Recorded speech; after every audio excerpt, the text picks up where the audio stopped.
ಭಗವದ್ಗೀತಾ ಅಧ್ಯಾಯ 5 ಕರ್ಮ ಸನ್ಯಾಸ ಯೋಗ ಶ್ಲೋಕ 20 ನ ಪ್ರಹೃಷ್ಯೇತ್ ಪ್ರಿಯಂ ಪ್ರಾಪ್ಯ ನೋ ದ್ವಿಜ್ಜೇತ್ ಪ್ರಾಪ್ಯ ಚ ಪ್ರಿಯಂ ಸ್ಥಿರಬುದ್ಧಿರ ಸಮ್ಮೂಢೋ ಬ್ರಹ್ಮವಿದ್ ಬ್ರಹ್ಮಣಿ ಸ್ಥಿತಃ. ಕನ್ನಡ ಅನುವಾದ.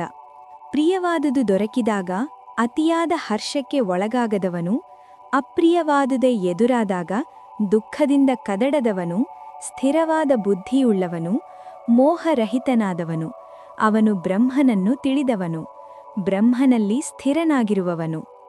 ಅರ್ಥ: ಈ ಶ್ಲೋಕದಲ್ಲಿ ಶ್ರೀಕೃಷ್ಣನು ಬ್ರಹ್ಮಜ್ಞಾನಿಯ ಒಳಗಿನ ಸ್ಥಿತಿಯನ್ನು ವಿವರಿಸುತ್ತಾರೆ. ಜಗತ್ತಿನ ಅನುಭವಗಳು ಸದಾ ದ್ವಂದ್ವಗಳಿಂದ ಕೂಡಿವೆ: ಇಷ್ಟ ಮತ್ತು ಅನಿಷ್ಟ, ಲಾಭ ಮತ್ತು ನಷ್ಟ.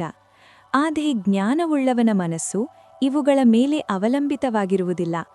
ಪ್ರಿಯವು ದೊರಕಿದಾಗ ಅಹಂಕಾರದಿಂದ ಉಬ್ಬುವುದಿಲ್ಲ, ಅಪ್ರಿಯವು ಎದುರಾದಾಗ ಮನಸ್ಸು ಕುಸಿಯುವುದಿಲ್ಲ.